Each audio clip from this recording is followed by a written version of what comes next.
Hello everybody, this is Kristen. Welcome back to Adventures in Metaphysics, Kitchen Edition.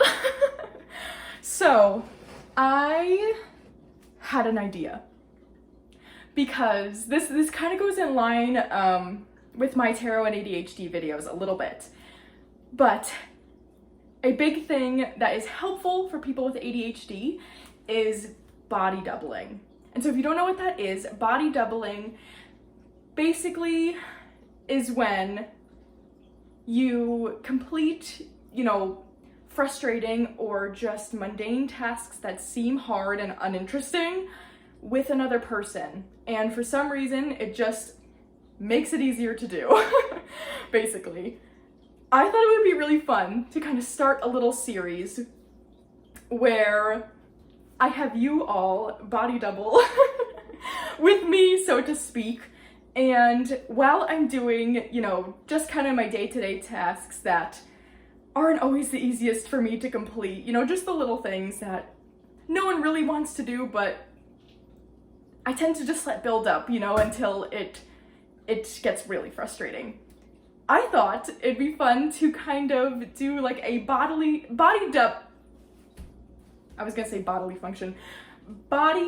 doubling VRing because I have a bunch of VRs that I really want to do, and I noticed that there was a good amount of them that didn't really involve me needing to show tarot decks and kind of be doing that at the same time.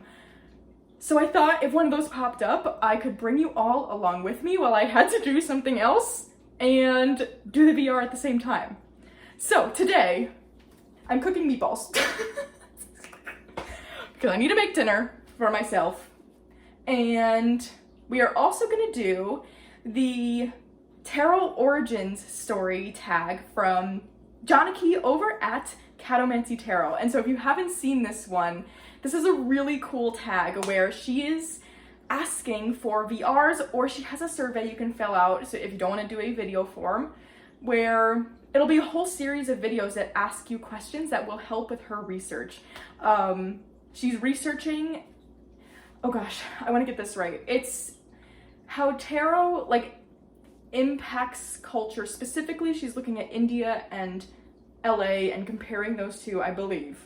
I could be getting that totally wrong, but I'm gonna link her initial video below, and she explains it all fully, and it's really interesting, and I'm super excited to be hearing more about it. But she wants to kind of just collect data about certain questions she has, and is doing it in this really fun way. So we're doing that today, but I just realized I need some tongs first. So I'm gonna grab those, and then we're gonna get started. So the first question is, what kind of religious upbringing did you have? So I grew up on Long Island, which is that little strip of land right outside of New York City. Very, very, very suburban. And so, in the town I grew up in, there were a lot of families who were Catholic. Not, a majority by any means. It was a very, very religiously diverse community, I guess you could say. But there was a lot of families that all went to the same church. And my mother was raised Roman Catholic a bit. So my grandfather is Italian and my grandmother is British. So she is not Catholic. He is. So my dad, I don't really know what he was. My family was not very religious in any sense of the word. But my sisters and I we all went through kind of the Catholic schooling in order to become a quote unquote member of the church. But it was really interesting because neither of my parents, again, were very religious. Our mom was the one who took us to everything because she was, went through that as well, so she was, in a sense allowed to. But while we were kind of put through that, it was always the sense of it was a, cultural thing almost. not that we were doing it because anyone believed what they were saying. So it was very, very strange in retrospect, but our family did not really have any beliefs around higher powers or religion. Really, I know, like, our mom had us go through it to give my sisters and I the option to get married in a church someday if we so chose. That was the reason. So, you know, a bit a bit strange, I'll admit. So my religious upbringing was really that, you know, I'm very familiar with the Catholic religion, and that is what was taught to me, but in a way that was almost from an outsider's perspective, where I was learning about it, but I was always in that skeptical part of my brain of like, okay, I'm learning this, but I don't go home with my parents telling me this is true. If not, they say the opposite. My favorite story to tell, and I think my mom would kill me if she knew I was saying this, but we had mandatory masses we had to go to, and our mom had to be the one to bring us, again, because my dad was not Catholic. My mom always had a joke that when she would walk into the church on those Sunday mornings, a lot of the times they had been out with their friends the night before. We had a lot of family friends where the kids were around our age, so we would all hang out. My mom would have a joke that she'd walk in and she'd be like, oh my gosh, I'm burning, my skin is burning. I mean, so I think that gives you an idea. Oh, and she would give us all pens to color in the pamphlets. So again, this is not me like trying to say anything about, you know, anyone's religious beliefs, but that's what I was raised with. We would go, but it wasn't taken seriously in any means of that there was like a actual belief there. So my thoughts around religion have been really, like, I don't really have too many, but it's been interesting because kind of getting into this tarot journey and ultimately spiritual journey, this might be a question later on. I'm going to continue. It's almost been a little bit tough because I wasn't really raised to have any sort of belief in that way. So, I think that's enough on that question. The next one is, what was your first exposure to tarot, and how did you get your first deck? Oh, fun. Okay, so my first exposure to tarot was Rachel, who I work with at the library, and she had kind of, it's hard to even remember. It was a few years back now, 3, if not more, I'm not really sure. She kind of hesitantly brought it up to me because she thought I would be interested, but you know, I think a lot of the time... we got cut off. I don't remember what I was saying. Oh, so Rachel introduced it to me. And I cannot tell you how. I don't know. I don't remember. Like, I've been racking my brain as to, like, how did that come up in conversation? I think she just thought I would find interest in it, and she was right. And so it started out, this was, like, a little bit pre-pandemic. I didn't have a deck yet. I'm one of those people where I want to learn everything about something before I, like, jump immediately into it. Not all the time, but a lot of the times. So I was listening to every podcast I could find, audiobooks about it. It's like I wanted to know about it before I just started doing it, which, you know, I think we all know with tarot, it doesn't totally work that way. So anyway, then, you know, the pandemic happened, and so I had been learning about it, and I was like, I've got way too much free time now, we need to do the damn thing.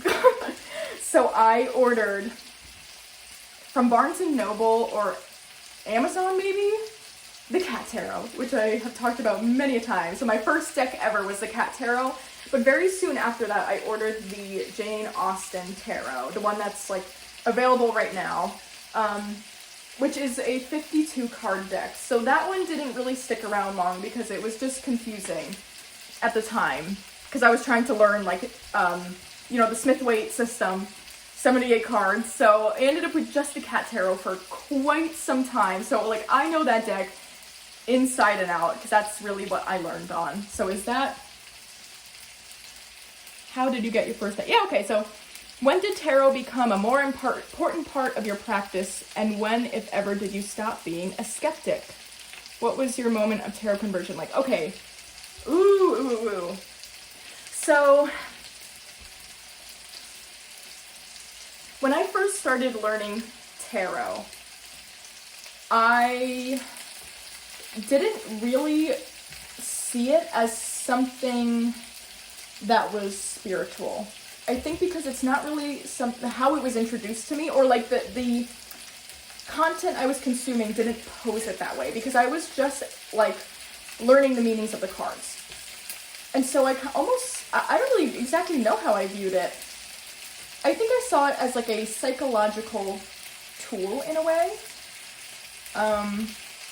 But I certainly didn't see it in a spiritual sense, because again, I wasn't brought up in a way where I ever would consider something like that immediately. It just didn't occur to me that it was used as a spiritual tool. So I can't really say I was... Tongues on the floor! Okay, I don't know if I was ever necessarily a skeptic per se.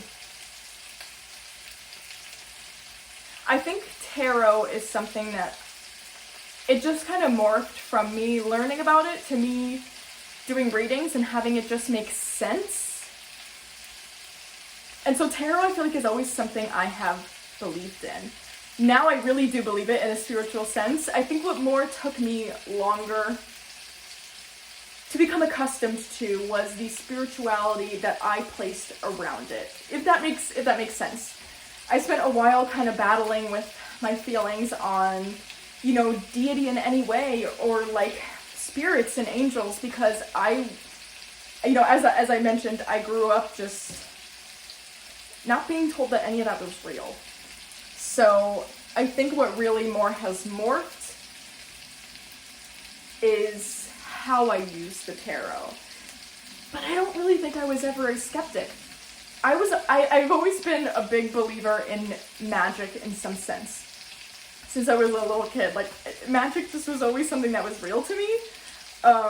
Maybe, without fully realizing and giving a name to it.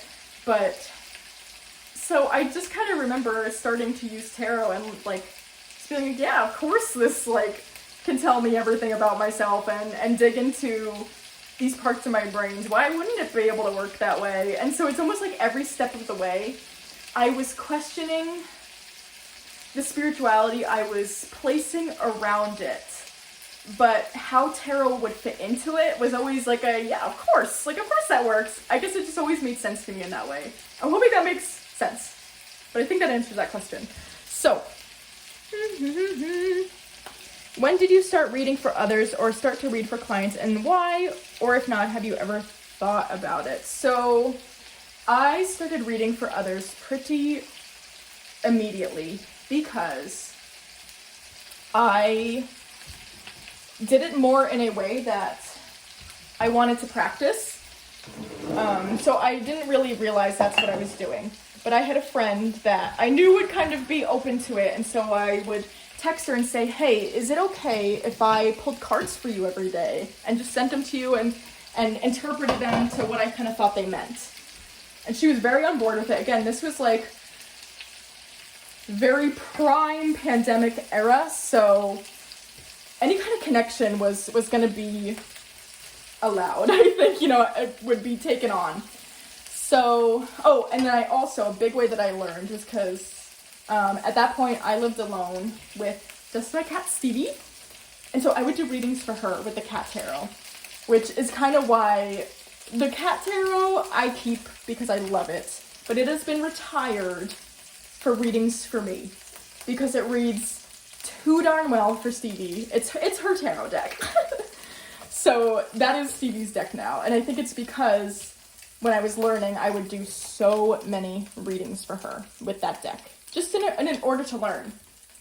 Now, in the way of purposefully reading, for clientele, I guess you could say, was only within the last few months, if not last month. It's very new, and I think the reason I decided to do that is just because I get a lot of joy out of reading for others. I think it just allows for this level of connection to other people that you wouldn't find otherwise. And I just like that there's kind of this tool in between that. I don't know, I just think it's really cool, and I just wanted to be able to kind of do that more. Yeah, so I think that's also it for that question. Next is, what are some of your qualities from your background that make you a good reader? That is, what do you bring to the table as a reader, and what do you think is your tarot superpower? Oh, I like this question. Oh my gosh, what do I bring?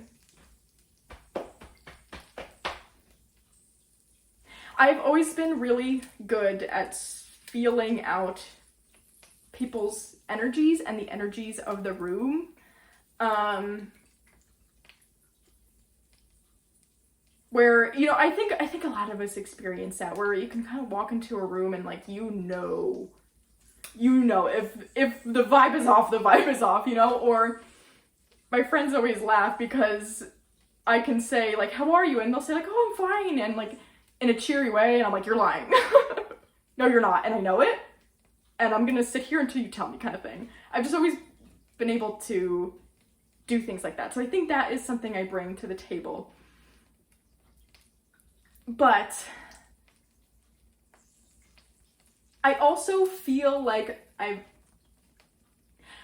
also been able to always really easily relate to others. So I grew up having very intense social anxiety. It's still something I battle with, but obviously with the amount I talk, I've worked quite a bit on it, which I'm really proud of myself for. But growing up really not talking to many people at all, you inevitably become a really good listener. So I think that was part of like why I can sort of like feel out people's energy and moods easily, but also I'm very good at listening, and to like not only listening to people's words, but the context clues, I guess, that they're giving. So I think that really gives or helps me be a good reader, because I am able to easily like relate to others and really listen to what they're saying. So I think that is probably my superpower. And part of that comes from ADHD too. Actually, it's an interesting thing I just learned about, because people with ADHD have usually a habit of relating what someone else is saying back to themselves. And sometimes it comes off as a little rude because, for example, if someone's telling me a story or complaining about something, my initial reaction is to tell back a story of something that I'm relating to about myself. Which I totally see how it comes off rude sometimes, but it actually is a listening skill, and that is someone with ADHD kind of trying to relay to you that they're listening and they're present, which that's something new I learned. And so I think that's also another reason why I can so easily relate, is because when I am really listening, I am making those connections in my brain to kind of like similar things I guess I've been through. I love that question. I got so excited when I heard her say that one. So the last one is, when did you get into TarotTube, and what is your relationship with tarot and social media? So actually, I didn't start watching TarotTube until I started learning how to crochet, which was maybe this last October. So it's not been very long. It feels like I've been on for so long, but it hasn't been. And so that's when I started watching. And I started out with watching Lisa Popez's walkthroughs. There must have been a deck I was interested in, and she had a walkthrough. But from there, I would just, she has playlists of all her videos. I would click on a playlist and just watch. I've probably seen every single video. And from there, I was like, well, there must be other people who make these fun videos. And just like started watching from there and just became totally hooked. And I think it's so much fun that so many other people have a lot of fun talking about the things I like too, and like, I don't know, that just was really exciting. And prior to that, I started an Instagram. Actually, with Rachel, we have an Instagram together, and it's also Adventures in Metaphysics, if you have not seen. And we would just post our daily readings, and that was really helpful to kind of keep me consistent with it. So, and then I started making YouTube videos in this past February, I think. And I've actually had a really positive experience when it comes to tarot and social media, because it has just connected me to really good friends and just really positive and fun and nice people. I think the kindness I have experienced in this community is like unlike anything else that I've been through or seen. And it's been really cool. Just the kindness and generosity of people that you don't even know, and I just feel like so many people here are just like at the drop of the hat willing to like talk to you or help you, and it's just been really cool.